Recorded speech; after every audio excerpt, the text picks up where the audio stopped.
I'm Jen Taylor Skinner, and this is the Electorette. On this episode, I have a conversation with journalist and author Katherine Stewart. We discuss her latest book titled The Power Worshippers, Inside the Dangerous Rise of Religious Nationalism. And we talk about the history of how the religious right became entangled in politics and how it's actually not a social movement at all, but a political movement, one that's anti-democratic and favors authoritarianism. And if you've ever wondered about the contradictory beliefs held by the religious right, like how they can say that they are for family values or that they're anti-violence, and then turn around and support someone like Donald Trump. Well, Katherine Stewart explains all of that. So without further ado, here is my conversation with Katherine Stewart. Katherine Stewart, welcome to the podcast. It's great to be here. Thanks so much for having me. So your book analyzes the current and historical ties between Christian nationalism, or the Christian nationalist movement, I should say, and politics, specifically conservative politics. But I want to start with how you define the Christian nationalist movement, because you say that it's often misunderstood, right? And that people, that it's not religious. People think that it's a religious creed, but it's more of a political ideology. So how do you define it? Oh, Christian nationalism involves the claim that the foundation of legitimate government in the United States is bound up with a reactionary understanding of a particular religion. So even though it uses religious rhetoric, of course, and makes use of religion, it's really an anti-democratic political ideology, as well as a device for mobilizing people and concentrating political power by getting people to vote a certain way. America's Christian nationalism shares features with forms of religious nationalism around the world, where leaders bind themselves to religious conservatives to consolidate a more authoritarian form of political power. When you look at what's happening in countries like Russia or Hungary or Turkey and Iran, to name just a few, when leaders there bind themselves tightly to hyper-conservative religious leaders in those countries in order to consolidate power, we rightly see this as a form of religious nationalism. And that's what we're seeing, I think, with Trump and his alliances with hyper-conservative religious figures today. And, religious nationalist movements of this sort always appeal to kind of mythical history, the idea that there's a type of true believer, and that they once reigned. So they invent this kind of mythical history where America's founders were all essentially Bible thumpers intent on establishing a so-called Christian nation. Now, I use a lot of different terms throughout my book. I use terms like Christian right, religious right, some dominionist where appropriate. There are other terms that people like to use, fundamentalist. Some people use even the term, I think it's a Christian Americanism. There are a couple of academics who like that term in particular. And I use those terms except for the latter where appropriate. I mean, people should use the terms that they're comfortable with. But I often like to refer to the whole as a Christian nationalism, number one, because it makes clear its similarities with other forms of religious nationalism around the world. And number two, because it is making use of religion in its quest for political power. Yeah, it's making use of religion, but it's not a religious ideology. It's not a single religion, for sure. I mean, I think some of the members of the movement, leaders of the movement, might see as religion, you and I can see as partisan agitation. When they say, oh, you have to vote your biblical values and that's anti-abortion, we can see that this is a kind of effort to get people to vote a certain way, to elect the hyper-conservative political candidates that the movement favors. But they might not say, well, what we're doing in politics. What they'll say is we're just, talking about a biblical worldview and doing it from a religious perspective.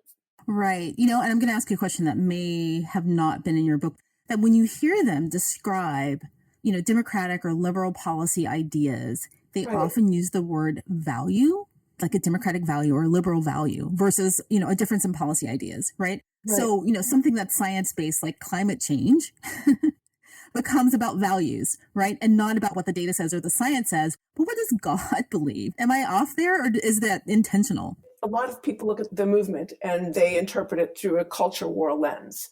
They look at it around issues like, as you meant, same-sex marriage or abortion, or even climate change. They sort of cast certain types of environmental regulations as against the biblical model or as unbiblical.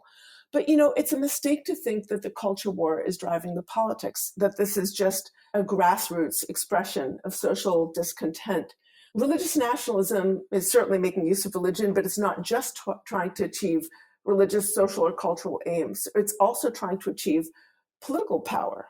And it's an anti-democratic movement because it says that the foundation of legitimate government in the United States is a strict interpretation of a of a particular religion. So another thing that you assert is that, people often conflate, this is one of the things that they misunderstand about the movement, is they conflate the followers of the movement with the people who craft its direction, right? The people who generate the ideas. And that's something that I'm certainly guilty of, right?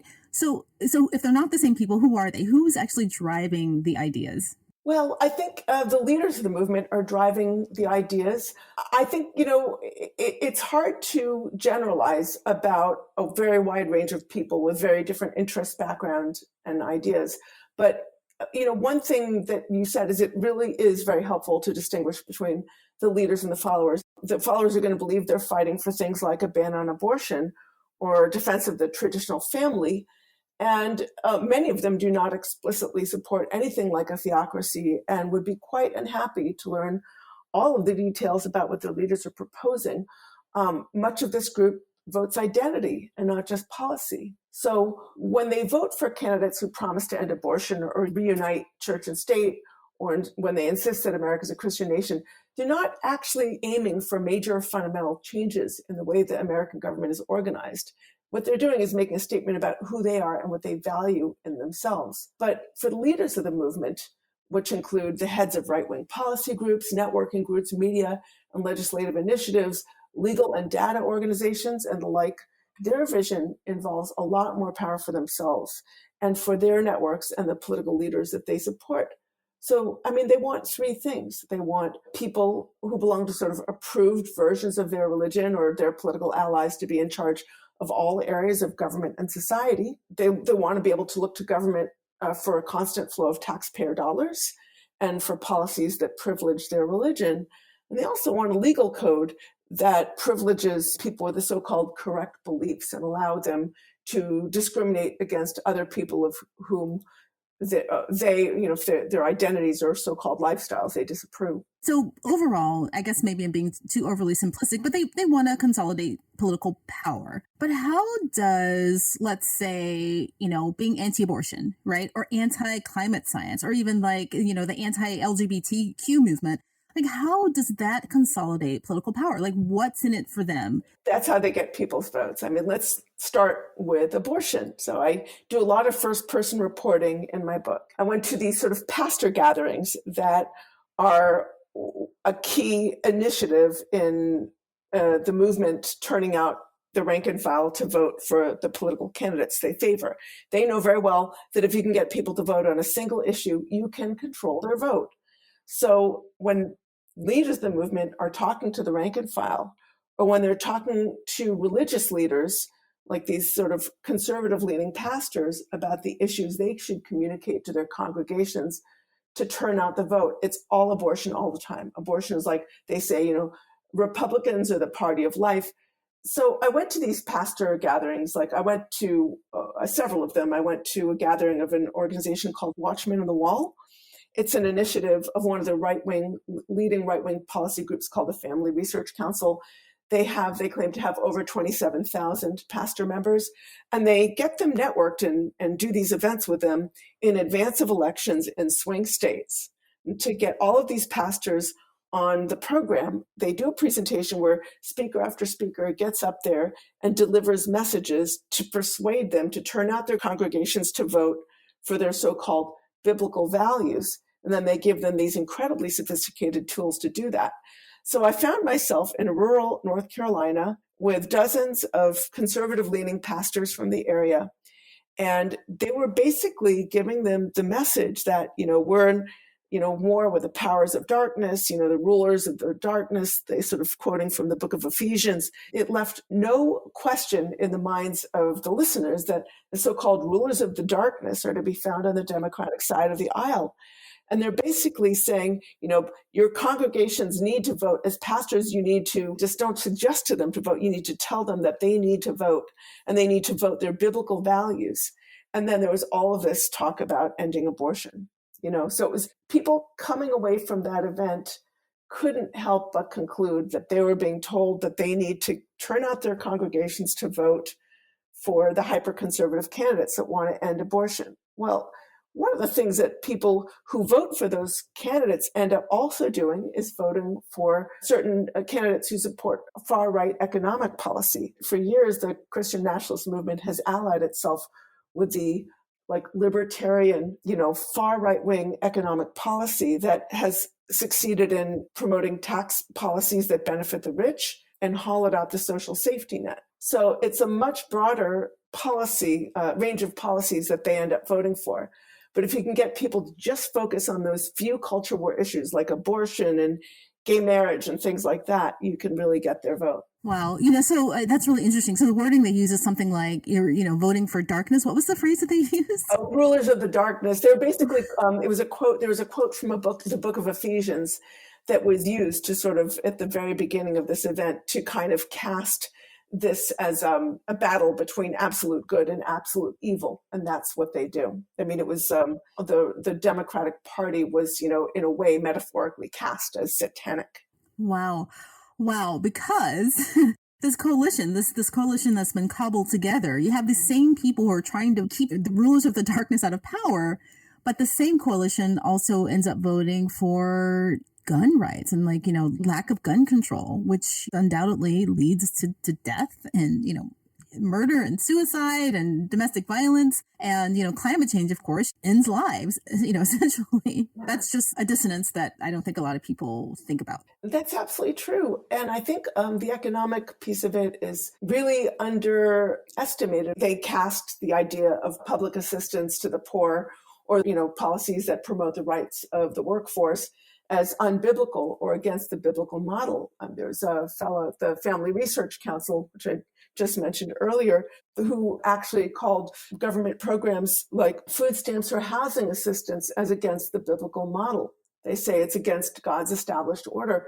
So, when you're voting for these sort of right-wing or conservative culture war issues, you're also bringing in this right-wing economic policy. I think it was one of the movement leaders, David Barton, who said something like, if I want to know who's going to protect my money, I don't have the quote in front of me, but he said something along the line of, if I want to know who's going to protect my money, I'm going to vote for the anti-abortion political candidate, meaning who's going to protect, the accumulation of plutocratic wealth or not, people who aren't going to promote progressive income taxes and things like that. Earlier, you talked about their vision, right? And it's hard for me to imagine a cohesive vision considering everything that we've just talked about, right? So what is their vision for the country? What would it look like if they were completely successful? And also, just one other thing, you said that you don't think that their most extreme vision will be successful. And, why do you think that? I think I'm going to take on the last one first. I think in a country as irreducibly pluralistic as ours, they're never going to be able to unify the entire country around their idea. Look, the fundamental question is whether one accepts that we live in a pluralistic society where people have different beliefs and perspectives or not. I mean, if everyone shared the same perspective, after all, wouldn't really need to worry too much about the distinction between religion and politics. But in our society, which is irreducibly pluralistic, there can be no expectation that people are going to agree on these religious questions. So I think, there are those that embrace pluralism and diversity and who attempt to advance their values in the public sphere by appealing to non or extra religious values that the public at large may hold in common, such as the idea of being kind to one another or taking care of people who are undefended or need help. And then there are those that kind of seek to use the power of the state to impose their views on everyone else and sort of take charge of the public resources for themselves. So I think of the latter as advocates for the development of a political religion, which is this movement. It's one that makes use of theological frameworks in order to justify political power over other people and groups. And that's their vision. Well, when I was reading your book, the thing that kept coming to mind, or the word that kept coming to mind, is presumptuous, right? Because there's lots of religions in the U.S. I mean, arguably, I think there's like 60 something denominations. Although Christianity is, has the largest percentage, but it's incredibly diverse. Christianity. I have a friend who's involved in a book called the Handbook of Christian Denominations. They found like over 1,000 different distinctions. Now, they might not be official denominations, but there are a lot of different variations within Christianity. Even within evangelicalism, there's a huge range of thought. There are a lot of progressive evangelicals. We can't forget that. There are a lot of progressive white evangelicals. Remember, 4 out of 5 white evangelicals voted for Trump, 1 in 5 did not. And then there are a lot of other different varieties of religion occupying a wide range of political and theological positions. So, our country is diverse. Christianity itself is diverse. And by the way, I think most Christians see religion as having something to do with loving one another and helping the poor and the least of these. Right. And this is something you and I talked about offline about, Black Christianity, right? Especially in the South. And, that group of voters typically votes consistently progressive or Democratic, right? Which, that's another faction that you can't forget about. Of course. Yeah, it's very interesting. I mean, it sort of pains me a bit when people use the language that they want to, and that's great. I would never criticize that, but I think calling the movement evangelical is too easy. It ignores the fact that many Black evangelicals and some white evangelicals resist a lot of the politics of conquest and division that this movement represents. Look, Trump won because he appeals to the racism of many of his supporters.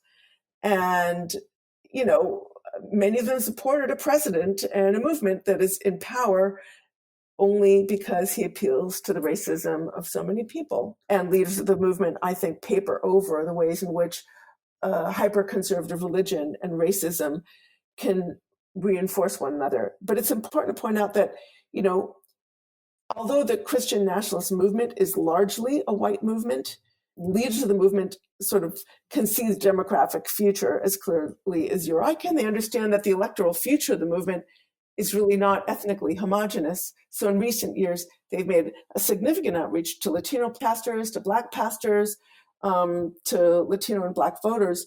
I mean, there's a cruel irony that these folks are being enlisted to fight culture wars that drive support for a political party that engages in voter suppression, race-based gerrymandering, the cruel and inhumane treatment of migrants, and things like that. But, I've been to events specifically, some of the outreach events specifically for Black and Latino pastors in order to try to persuade some number of their congregants to vote these quote unquote biblical values, which will drive support for the hyper-conservative politicians the movement favors. I'm curious as to what their message is. How do they persuade them? Really interesting. Yeah. I mean, in chapter 4, I described this event in detail. Like I was at this event in Chula Vista with dozens of Latino pastors. And the event was held in Spanish, the Spanish language. It was held by an organization called Church United, which is definitely it's a hyper right-wing organization. The leader is always sort of praising Trump on Twitter and stuff like that and attacking the fake news and all this nonsense. But he has a very explicit outreach to sort of multi-racial group of pastors. So this was this event in a Chula Vista megachurch. And one of the speakers was up there telling the pastors how to think about elections. And he said, when you're talking to your congregations about economic issues, what's more important, talking about the minimum wage or talking about life? So I mean, think about it. He's saying, what's more important, a few extra dollars or life itself? Well, when you phrase it in those terms, people are going to think, maybe life is more important, meaning abortion. There was life meaning, that's code word for abortion. So he's trying to get people to not think about, fair wages and rights for the workforce and things like that. He's trying to get them to think about abortion. And then, of course, there's another speaker who gets up there and talks about, the homosexual agenda. That's, always something that they're talking about. And then they had a speaker distribute all of these materials that are supposedly for sex education curricula that's going to be taught in their kids' school, supposedly a representation of something called California's Healthy Youth Act. Now, I looked at this piece of paper, and it was really shocking to me. I saw this mashup of graphics and text. And look, I've got 2 kids. They're both school age. And I was looking at these materials, these graphics, and some of the materials were bizarre. Some of these materials seemed wrong, like factually wrong. Most of them seemed wildly inappropriate for the age groups that they suggested they were reaching. What might be right for a high schooler is definitely not right for a kindergartner. So then later I thought, well, I better do some fact checking here. So I thought, okay, what's the most liberal school district in the state? Probably San Francisco. So I called head of San Francisco Unified School District to show them some of these graphics and say, are you teaching these in these textbooks? And apparently none of the graphics and text were being taught in the manner in which they were suggested in this piece of paper. Some of them, it was suggested were being taught at the kindergarten level, were actually being taught at the high school level, which is like fine. And some of the graphics and text were not taught anywhere in this school district at all.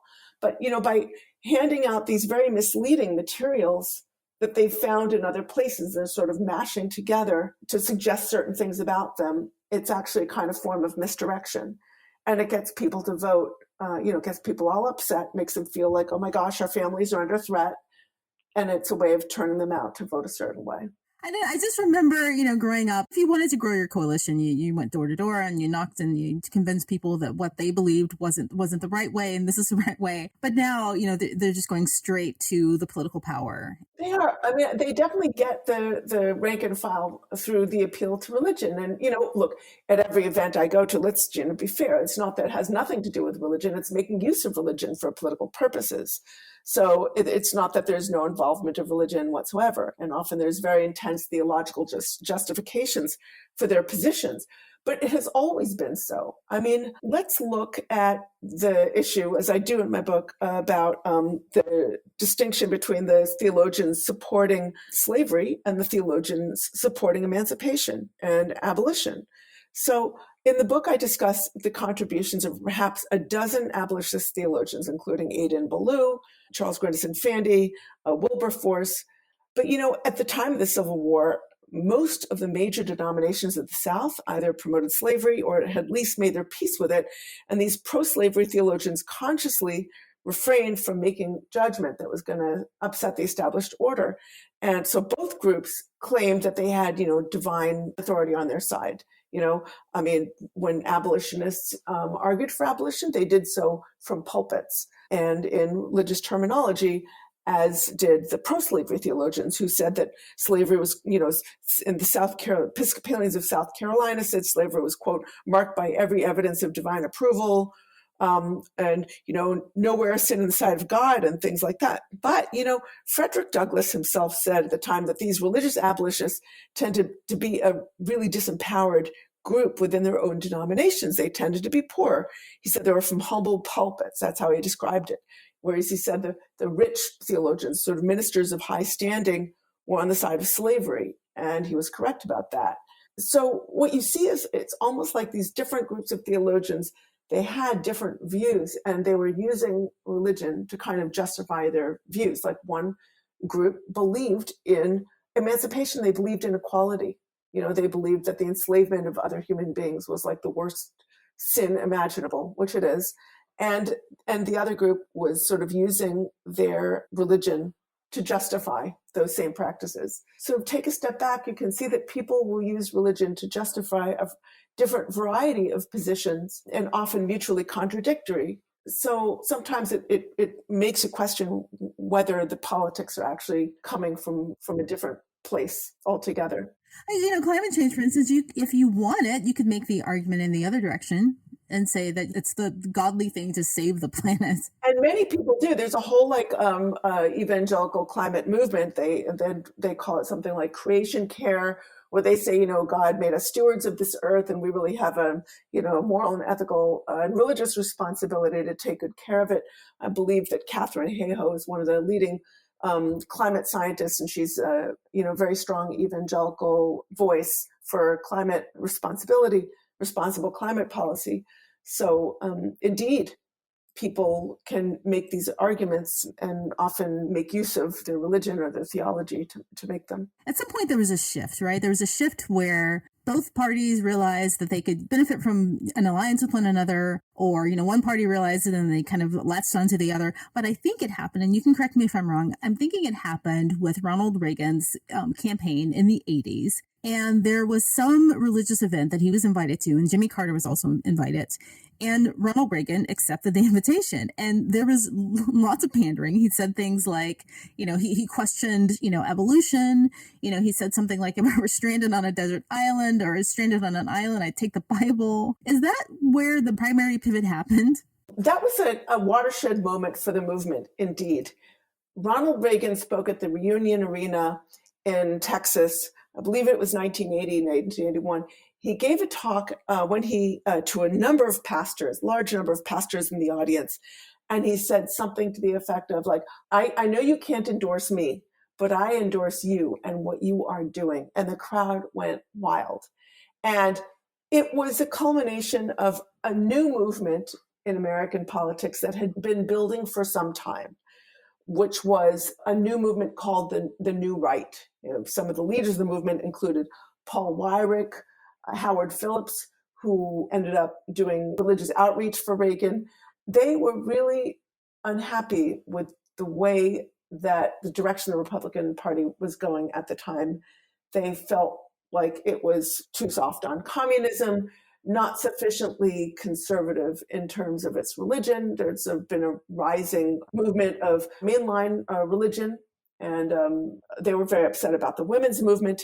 They were very upset about the fact that the IRS was starting to look askance at these segregated schools in the South that a lot of religious leaders like Jerry Falwell and Bob Jones Jr. were involved with. And that was really the issue, actually, that kind of motivated the movement, that animated it. They were really upset when the IRS started to look at Bob Jones University and say, well, why are we giving you tax privileges? You're engaging in segregation. I mean, remember, Bob Jones was a really ardent segregationist, and he called segregation God's established order. He actually said that. And so, this movement, as far as these religious leaders were concerned, they had a right not just to segregate people, but also to receive federal money for the purpose. So they got together around the fear that the Supreme Court was going to end their tax exemptions.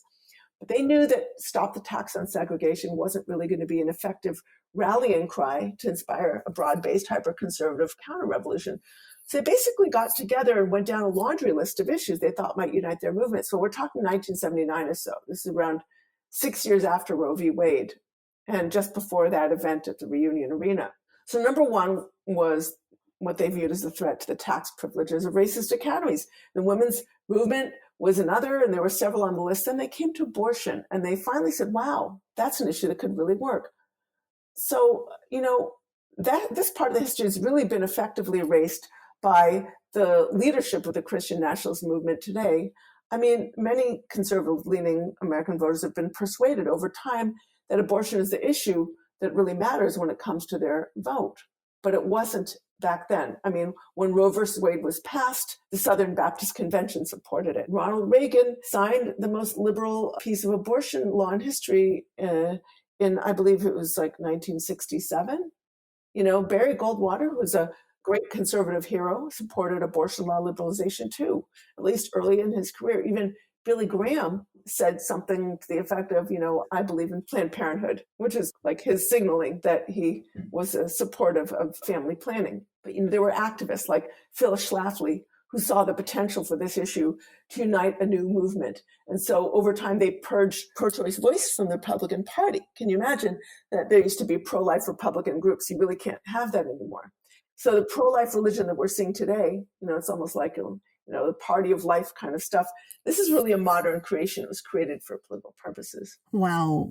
So was Reagan even religious, or? I think Reagan was he was a sort of a man of faith, but I don't believe, that he was in any way, shape, or form a fundamentalist. He was more of like a kind of mainline religious guy. But I do think he saw the political value of appealing to this cohort, because he recognized how powerful they were. And that is why that event at the Reunion Arena was such a watershed moment for the movement. It was the first time a leader of this stature has actually given recognition to this movement and said, I endorse you and what you're doing. So, if I recall correctly, during the 2016 election, right, that whole election cycle, Trump actually said some really similar things that Reagan said. He had some similarly pandering moments, right? I remember there was one interview where he was asked what his favorite Bible verse was, and he kind of, flubbed that. He didn't really know, but he tried, and Yeah. he does all of these things. And, there's another element. I'm kind of going off the rails here, but there's another element that he does. So he does this performative religious thing. And, there's no doubt that he's not really a religious person. At least I don't have any doubt that he's not a religious person. But then he also kind of brings in, patriotism too. He'll say something like, God bless the flag, and he'll hug it on stage. Yeah.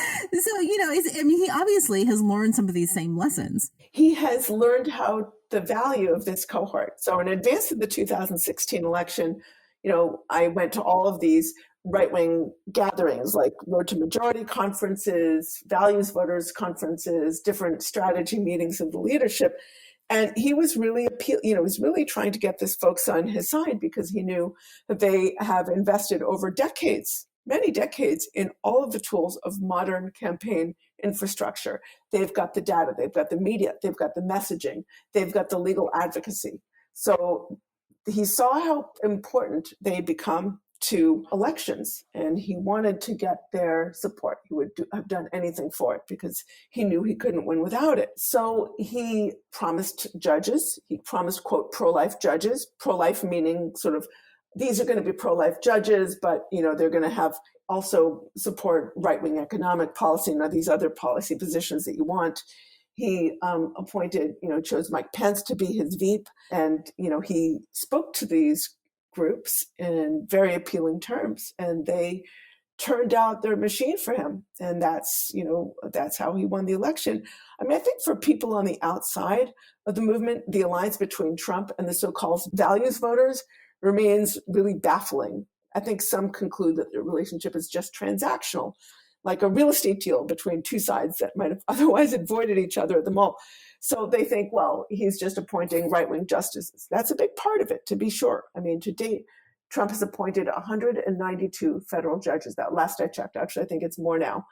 So that was, last I checked about a month ago, it was like over 22% of the federal judiciary he's appointed in 3 years. And then, look at the Supreme Court. So, the movement is advancing a lot of its aims through the courts, and Trump is giving them everything that they ask for on that side. But, there's something else there. I think that religious nationalism almost always favors a fierce leader. It doesn't want someone who follows the rules. It wants someone who breaks the rules and twists arms, as long as those arms belong to their dreaded enemy. So, I think there's something in his style that they actually appreciate. It's an authoritarian style. They're not trying to affirm democracy. He's sort of breaking democratic norms, and they like that, because Christian nationalism is an anti-democratic movement. Now, they've made their affinity for him really explicit by referring to him almost like a king. They compare him to biblical kings like King David and King Cyrus. He's sort of cast as this imperfect vessel whom God chose to enact his will and, quote, so-called, quote unquote, restore America to its Judeo-Christian roots. The thing about monarchs is they don't have to care about what the majority of the population wants. They don't have to serve the entire country. They can do what they want. They're all about power. And so, in a way, Trump is a perfect leader for this movement. It is all about power. Right. And who best to enact punitive policies against the rulers of darkness? I would imagine that that's part of it. Democrats have been associated with evil, essentially, right? And he's fine. So whatever he does is fine. He completely lacks a moral base or moral direction. That's perfectly fine with them. I was actually reading a Pew Research study that was done, I think, late last year, that said that they polled some Americans, or I don't know if they're specifically Trump voters, but they polled some Americans and asked, what was more important to them, their own religious beliefs or the leader's religious beliefs, right? As long as they could have a leader that can enact, this kind of overarching policy that supports their values, they were fine with whatever the person did. Right. I know. It's kind of amazing. It's a form of identity politics. I mean, it ties the idea of America to specific cultural and religious identities. So a lot of folks support Trump because he is appealing to their identity politics. It's so funny. Like, it's the left that's always getting hammered for, too much of a focus on identity politics. I think the right plays identity politics even harder. There's always a we that's under threat and a they that they hate. I get a mail every day almost every day from like one of the right-wing policy groups. I subscribe to a bunch of different newsletters.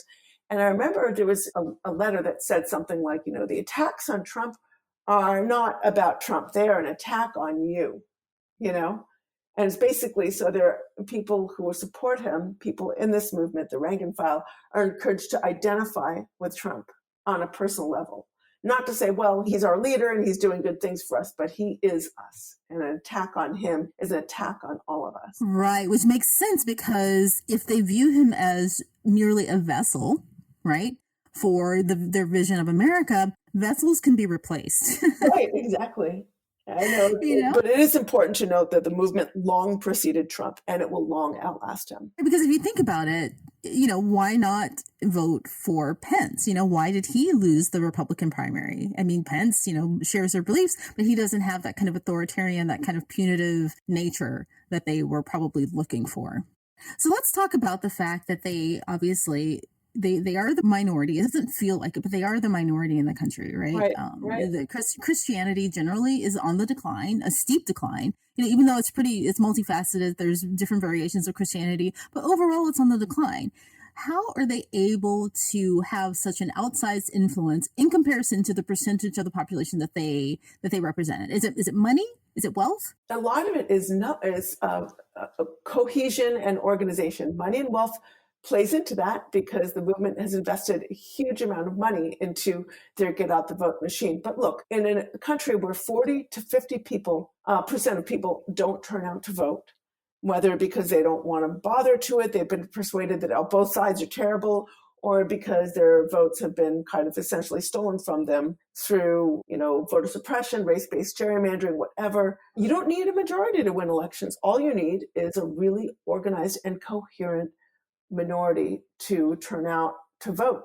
So they are a minority of the population, this particular group. The true believers sort of vote in vastly disproportionate numbers. There's a wonderful evangelical pollster named George Barna, who is actually deeply involved in some of the leading policy groups of the movement. And when I say wonderful, it's because his books are really enlightening. He noted that the most sort of fervent supporters of this movement, a group that he calls SAGE Cons, which stands for Spiritually Active Governance Engaged Conservatives, 91% voted in 2016. So they're just 10% of the population. Get this, just 10%, 1 in 10. 91% voted in 2016, and 93% of those cast their vote for Trump. And it basically shows that you really don't need a majority of the population to win elections. All you need is a really coherent minority. If other folks who rejected these politics of conquest and division would turn out to vote in similar numbers, they would be defeated. The country would look very, very different. It would look very different. Absolutely. Wow. I don't know if I'm depressed by that or encouraged it's by that. It's encouraging. I mean, this is a cause for optimism. The religious right has invested in all the tools of modern political campaigns, like data, media, messaging. People who want to change our politics are free to do that too. If we would just hold not just ourselves accountable to vote, but also hold our friends and family accountable to vote, that would really help. If we can do as they do and overlook, maybe the front runner isn't your perfect guy or gal. Maybe they said something stupid back in 1982. Maybe you don't like this particular point of such and such policy. You know what? Look beyond those issues. Look at the justices they're going to appoint. Look at the people they're going to appoint to run their cabinets. Do they support the principles of equality and diversity? Or do they demand conformity and control? And do they target specific groups for hate? So I think the big picture is really important to keep in mind. And I have a lot of faith. I think a lot of the 2016 really shook up a lot of folks. And I think, we've come through some terrible crises in our past in America.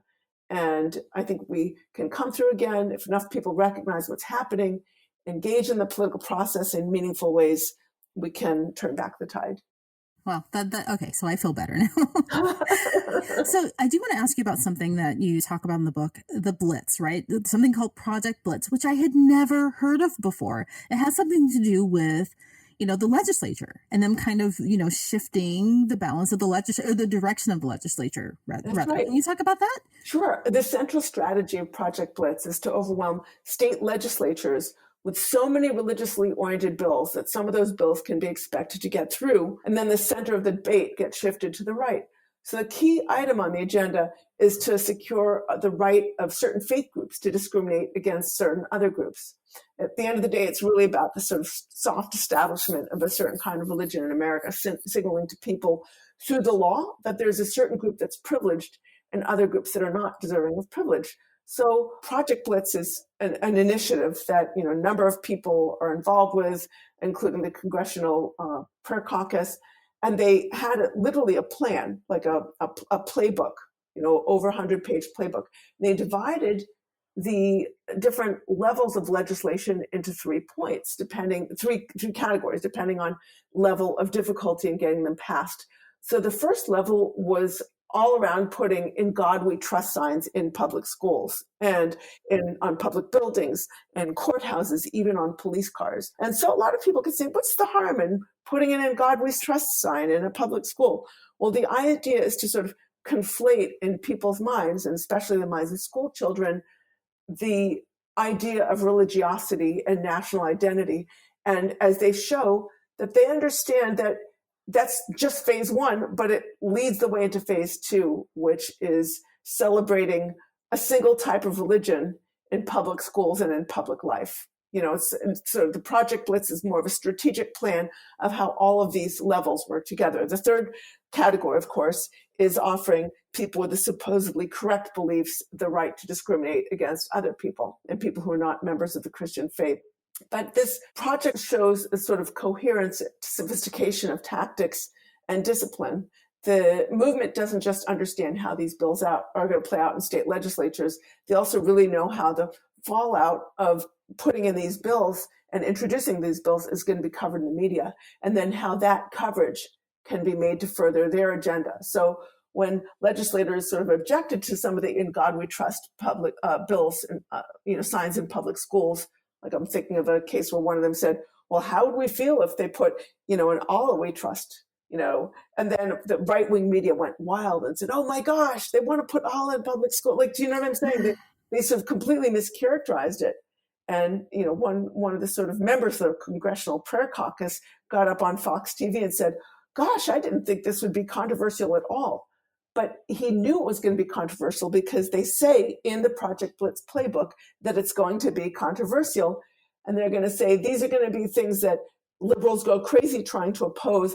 And it's like playing it's going to be like whack-a-mole with the other side, and it's going to move the ball forward. I mean, David Barton, one of the Christian nationalist leaders who's actually on the steering committee of Project Blitz, literally said this in an audio conference call that was at one point available on their website. So I and a number of other reporters listened to those audio conference calls. I wrote a piece about this for the New York Times. Other people have covered it for other publications. But what it really shows, I have to say, at the end of the day, Project Blitz shows this very sophisticated, coherent strategy. They're not just thinking about messaging for the rank and file. They're thinking about the blowback and how they can use messaging from that blowback in their media in order to win the public to their side. I just find that absolutely fascinating. I mean, because first of all, I'll probably link to that piece you did for the New York Times on Project Blitz in the show notes, because I think it's really important for people to know this. And it's probably one of the most interesting chapters for me in your book, because just this year alone, I think I've done maybe a half dozen or more, maybe a dozen episodes just on Democrats' focus on state legislatures. Because I think 10 years ago, Republicans blindsided everyone with Project Red Map, right? And they were focusing on the state legislature. And I don't know how many people are aware of Project. Like, I had never heard of Project Blitz, and like I said, I've done like at least 6 episodes on state legislatures. So anyway. It's a hard thing. A lot of people still haven't heard about it. It's basically turning the idea of religious liberty on its head. They want to put in these building blocks in place that are going to lower the bar between separation of church and state until they can eliminate it completely. And I think that, those of us who oppose their politics need to study their tactics in order to understand them. And there are times when they can actually be emulated. Yes, which brings me to my final question, emulation. How does this end? And maybe you've answered this to some extent earlier in the interview, but how does it end? And like, it just seems like it's a train, a moving train. It's going full steam ahead, and I don't know how to stop it. Even though, again, they don't have the majority. How do we move this out of politics? Elections matter. Judges matter. And I think that this is a fact that the right has grasped. Democrats are always arguing amongst themselves about, is this person perfect? Maybe they did something that I didn't like, or maybe they didn't, whatever. The right unifies when necessary. They create a positive voting culture. They make you feel like no matter how old you are, no matter, maybe you're disabled, maybe you're busy, with kids and you can't get to the polls, they'll find a way to get you to the polls. And not only that, they'll find a way to engage you, if you want, in politics in meaningful ways. They'll find ways to engage you, whether it's at church, whether it's in your community. They really kind of meet people where they are to try to engage them in politics in a meaningful way. I think sometimes there are folks on the left who think that if they go to a demonstration, that's all they need to do. That's not going to swing elections. Voting will swing elections. Signing up people to vote at marches might help swing elections. Does that make sense? So really appreciating the value of the vote. And also, for people who are in a position to do so, invest in data, invest in media, invest in messaging. Be as sophisticated as they are. Like, I've gone to a lot of these evangelicals for life, these pro-life conferences, they do all these workshops, and they have messaging workshops that target very specific age groups at a micro level. They'll say, well, for grades 10 to 12, this is a message that works. For the university set, this is the groups that works. For, grandparents, this is a message that works, in order to try to tailor messaging to meet people where they are and find language and messaging that's really emotionally resonant. And I think that that's really important to do, really meet people where they are and get them engaged in the political process in meaningful ways. Well, on that note, Katherine Stewart, thank you so much for talking to me today. This is really important, and people should read your book. Thank you so much. Oh, well, it's really a pleasure to chat with you, and thanks so much for reading and for everything you do. I'm really honored to be among your fantastic roster of guests.